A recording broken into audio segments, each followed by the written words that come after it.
हथेली से कभी ढक नहीं सकते, सूरज को हथेली से कभी ढक नहीं सकते, समुद्र की लहरों को कभी रोक नहीं सकते।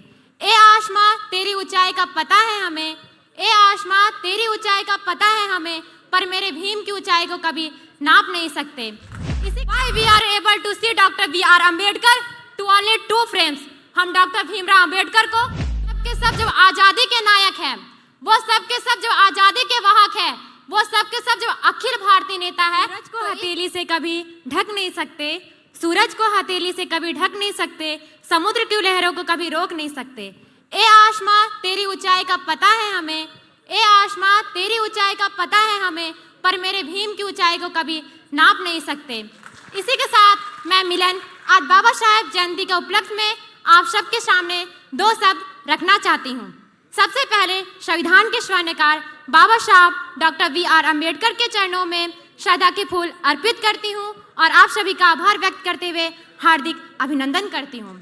डॉक्टर भीमराव अम्बेडकर का जन्म 14 अप्रैल 1891 में मऊ गांव मध्य प्रदेश में हुआ था।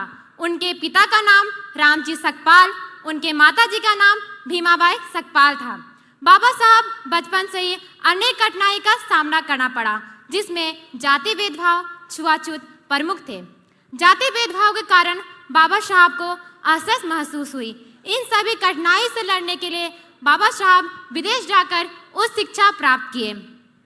बाबा साहब 9 भाषाओं के साथ 32 डिग्रियों के साथ जब वह व्यक्ति भारत अपने देश लौट कर आता है, तो उसने कभी कल्पना नहीं की थी कि सर छुपाने के लिए एक छत जाति छुपा कर मिलेगी। जब अफसर बनकर बैठे तो उसने कभी कल्पना नहीं की थी कि वहाँ का चपरासी पीने के लिए पानी नहीं देगा और फाइल भी फेंक कर देगा। आपने नाविक को देखा होगा जो नाव चलाता है, उसे कितनी भी बाधाओं का सामना करना पड़े, कितनी भी कठिनाई का सामना करना पड़े, पर वो अपनी मंजिल तक पहुँच के रहता है। वैसे ही बाबा साहब थे, वे अपने जीवन में रुके नहीं, हारे, जीते, परेशान हुए, लेकिन मायूस नहीं हुए। बिखर गया उसका परिवार, पर इस देश में पे बैक टू सोसाइटी के मिशन को लेकर अड़े रहे, टिके रहे और ये समझाने का काम कर दिए कि मैं आया हूँ अपने समाज को इकट्ठा करने, मैं आया हूँ अपने समाज को संगठित करने, और जब मौका मिले तो अपना दस्तावेज के माध्यम से एक लेखनी तैयार कर दिया। वह व्यक्ति जिसने पूरी उम्र गैर बराबरी झेली, वह व्यक्ति जिसने पूरी उम्र अपमान झेला, उसने अपनी एक लेखनी के माध्यम से, उसने अपनी एक दस्तावेज के माध्यम से सबके लिए सम्मान और समन्वताएं लिख दी। पर बहुत दुख होता है और बहुत बड़ी विडंबना है। Why we are able to see doctor B R Ambedkar to only 2 frames। हम डॉक्टर भीमराव अम्बेडकर को 2 फ्रेम्स में क्यों देखते हैं? 2 फ्रेम्स में उसके 2 कांचों में क्यों उनके व्यक्तित्व को रेखांकित किया जाता है? अगर आपने देखा होगा बाबा साहब को संविधान की किताबों को लेकर, या देखा होगा संविधान के वेक्ता के रूप में, या देखा होगा आरक्षण के साक्ष्य के रूप में। मेरा सवाल इस देश से है, मेरा सवाल इस देश की राजनीतिक, इस देश की सत्ता, इस देश के भविष्य से है कि मुझे बताने का काम कीजिए, कि मुझे समझाने का काम कीजिए।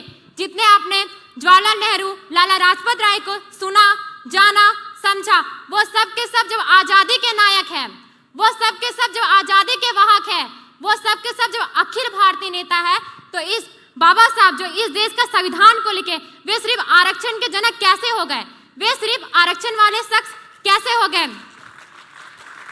मैं आप सबसे यह कहना चाहूंगी कि समझ लीजिए, डॉक्टर भीमराव अम्बेडकर को आप परिभाषित आरक्षण वाले शख्स के रूप में नहीं कर सकते। उनका पूरा परिचय होगा समाजशास्त्री डॉक्टर भीमराव अम्बेडकर। इस देश में महिला को अधिकार देने वाला डॉक्टर भीमराव अम्बेडकर। इस देश में हर व्यक्ति को अधिकार देने वाला डॉक्टर भीमराव अम्बेडकर। हर व्यक्ति को सम्मान और समानताएं देने वाला डॉक्टर भीमराव अम्बेडकर। इस देश की राजनीति को पलटने वाला डॉक्टर भीमराव अम्बेडकर। ऐसे संविधान के रचयिता डॉक्टर भीमराव अम्बेडकर के चरणों में मैं सत नमन करती हूँ और आप सभी का आभार व्यक्त करती हूँ। इतना ही कहकर मैं अपनी वाणी को विराम देती हूँ। जय भीम।